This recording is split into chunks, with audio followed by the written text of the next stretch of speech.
Bonjour à toutes et à tous, bienvenue dans Art et Marché, votre émission hebdomadaire consacrée au marché de l'art.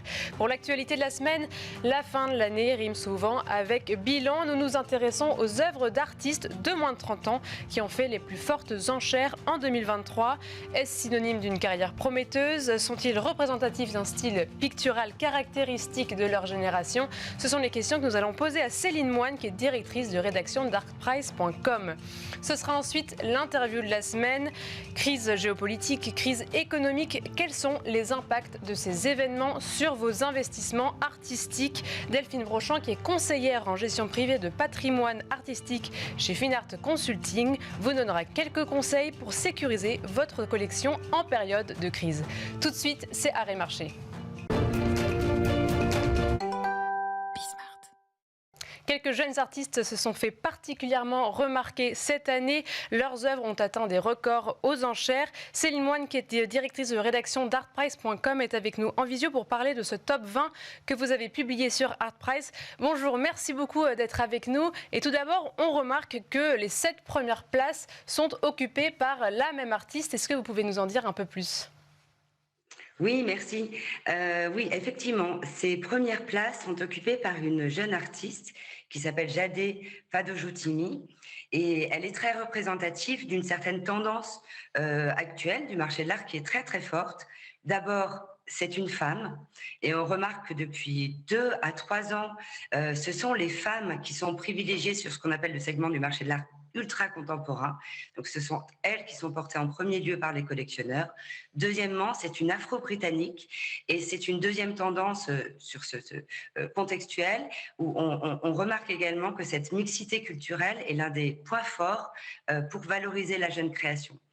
Par ailleurs, c'est une artiste qui va s'exprimer de manière abstraite, très gestuelle, très énergique, avec une forte énergie colorée également, et c'est quelque chose qu'on retrouve comme tendance de fond chez plusieurs artistes très cotés, très demandés sur le marché international, hein, parce qu'on parle de New York, Londres et Hong Kong. Effectivement, ce sont sur le top 20, il y a peut-être une ou deux artistes hommes. Dans les autres artistes femmes, est-ce qu'elles suivent ces mêmes tendances ? En l'occurrence, oui, je pense à Michaela Yearwood-Dan, qui, elle, est aussi est britannique, mais d'origine d'ascendance caribéenne, donc afro-britannique, comme Jadé. Et elle aussi va s'exprimer sous une forme abstraite, extrêmement énergique, gestuelle, colorée de la même manière. Ça rejoint aussi une troisième artiste qui a un peu plus de 30 ans, 33, mais Lucy Boulle, qui a une carrière phénoménale, fulgurante, et des prix qui sont très très hauts de manière quasi immédiate. Donc là, on parle de l'ultra contemporain. C'est vrai que d'un côté, est-ce que vous pensez que les prix du coup vont un peu se stabiliser, parce que là, c'est vrai que la première œuvre a été vendue pour presque 2 millions de dollars. D'un côté, les prix, et aussi en termes de tendance de création, est-ce que vous pensez aussi que c'est un marqueur, ça va être ce qui définit les générations plus tard, ou c'est vraiment très propre à ce segment ultra contemporain ? L'abstraction de tout temps est très demandée, hein. Il semble que les artistes blue chip soient désormais très chers, hommes comme femmes. Les artistes blue chip, c'est-à-dire les artistes plus établis, qu'aujourd'hui les collectionneurs vont se reporter sur une création plus contemporaine, et qui est souvent d'ailleurs engagée, hein, même si elle est abstraite, elle est porteuse de problématiques socio-culturelles très très actuelles. Et puis il y a d'autres tendances qui se dessinent en parallèle. Si l'abstraction est très fortement et très bien représentée sur le marché de l'art, la figuration ne l'est pas moins, et une figuration qui est très, j'allais dire, classique dans sa représentation, puisque ce sont avant tout les portraits, notamment les portraits d'Anna Weyant. Eh bien, merci beaucoup Céline Moine. Je rappelle que vous êtes directrice de rédaction d'artprice.com, et tout de suite, on passe à l'interview de la semaine. Les 3 dernières années ont été marquées par différentes crises, crise sanitaire, crise géopolitique, crise économique. Comment gérer sa collection d'œuvres d'art face à ces événements? Nous allons poser la question à Delphine Brochant, qui est conseillère en gestion privée de patrimoine artistique chez Finart Consulting. Merci beaucoup d'être avec nous. Bonjour. Alors, première question. Est-ce que déjà les derniers événements des dernières années, alors je pense au Covid, peut-être à l'inflation, les événements géopolitiques, les différentes guerres que nous avons vécues, est-ce que ça a des impacts directs sur la valorisation d'une œuvre d'art? Alors, j'ai envie de dire, on va répondre par rapport à la globalité du marché. Par rapport à la globalité du marché, il est certain que le marché continue de démontrer sa résilience. Il y a aussi une autre chose très intéressante à voir, c'est la capacité de rebond du marché sur des timings aujourd'hui qui sont de plus en plus étroits.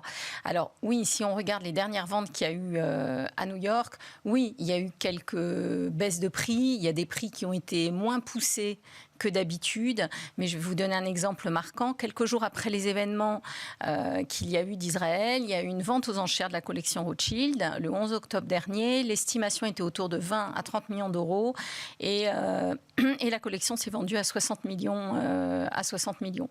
Donc oui, il y a quelques prix qui sont moins poussés, mais ça concerne davantage des artistes avec des prix particulièrement spéculatifs. Donc je dirais qu'il y a plutôt un réajustement de marché plutôt qu'une baisse. Donc ça reste très confiant. Donc ça va, par exemple, les œuvres d'art qui sont exceptionnelles, elles trouveront toujours preneur. Les œuvres d'exception. Le milieu de marché, lui, va un peu plus se stabiliser ou va subir plus de conséquences. Est-ce qu'on peut dire ça comme ça ou pas? Pas vraiment, non. Je partirais davantage des prix qui sont davantage poussés, qui sont spéculés, qui sont trop marketés, avec des artistes qui ne représentent peut-être pas un véritable intérêt au sein de l'histoire de l'art. Et dans ce cas-là, les clients ont besoin de se sentir plus sécurisés et vont peut-être davantage se concentrer vers des artistes plus institutionnels.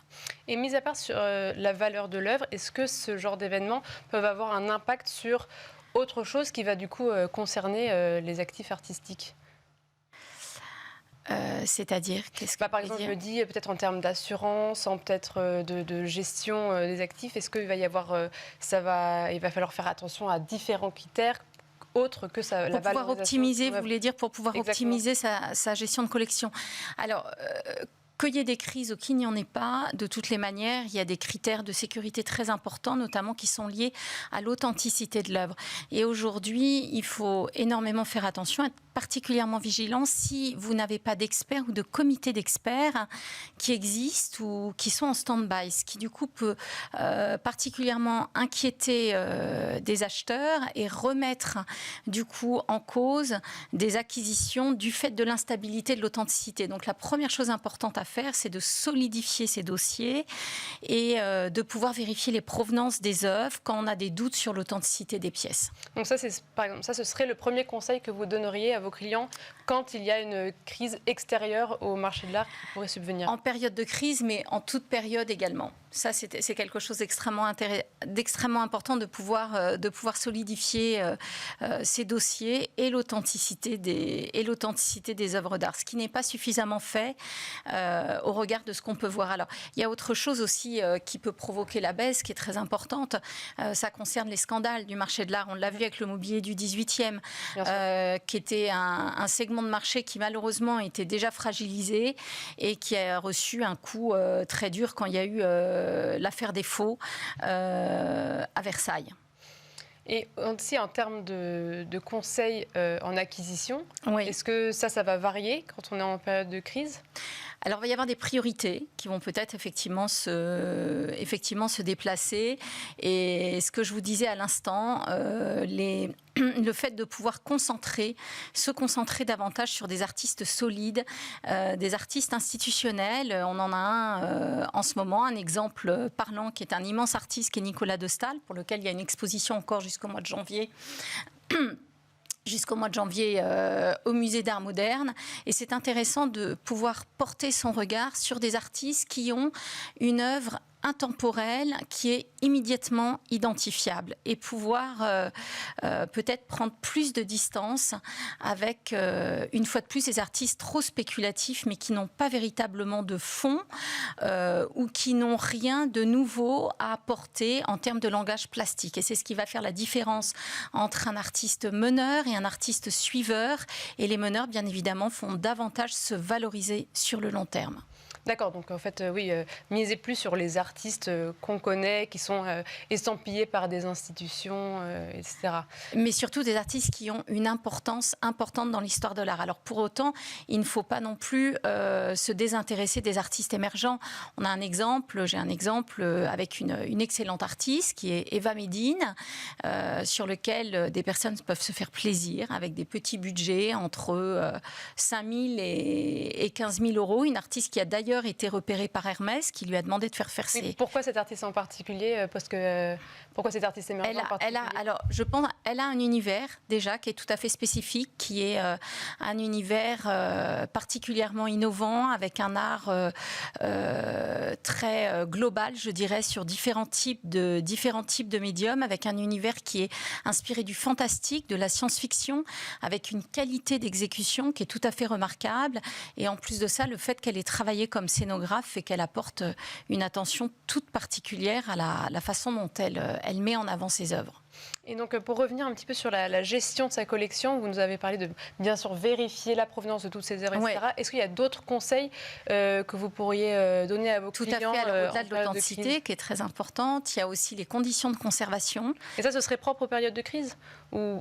Est-ce qu'il y a quelque chose qu'il faudrait justement faire en priorité En période de crise, pour optimiser la gestion de sa collection, je ne pense pas. Je dirais que c'est comme...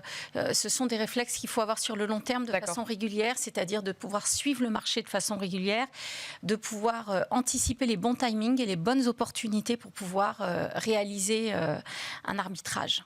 Et enfin, on va terminer sur cette question. Est-ce qu'il y a des tendances de création? Est-ce que la crise extérieure au marché de l'art a un impact sur la création et du coup, forcément, un collectionneur doit suivre ce mouvement? Alors, je dirais qu'il y a des tendances globales, mais finalement, en période de crise, les tendances restent à peu près les mêmes. En tout cas, c'est ce que nous avons pu constater sur le marché. Les tendances globales aujourd'hui, il y a un grand retour depuis quelques années à la peinture, la grande peinture.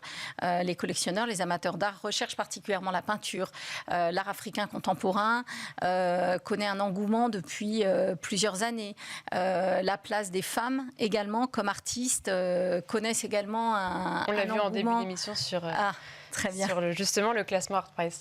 Donc un engouement extrêmement très important. L'abstraction suscite beaucoup toujours d'intérêt, notamment l'abstraction des années 50. Pour ce qu'on a dit tout à l'heure, pour cet aspect intemporel. Donc c'est vrai que dans ces périodes de crise, les clients qui ont besoin de se rassurer et d'être sécurisés vont porter leur regard sur ces artistes, ces valeurs sûres, solides, et au même titre que Nicolas de Staël, dans le même esprit, avec des artistes parfois plus accessibles et de très grande qualité également. Vous avez Hans Hartung ou Georges Mathieu comme artistes français. Mais c'est vrai aussi que l'art et la culture restent des soft power très puissants et des investissements durables. Eh bien, merci beaucoup Delphine Brochant. Je vous rappelle que vous êtes conseillère en gestion privée de patrimoine artistique chez Fine Art Consulting. Et quant à nous, on se retrouve la semaine prochaine pour un nouveau numéro d'Art et Marché.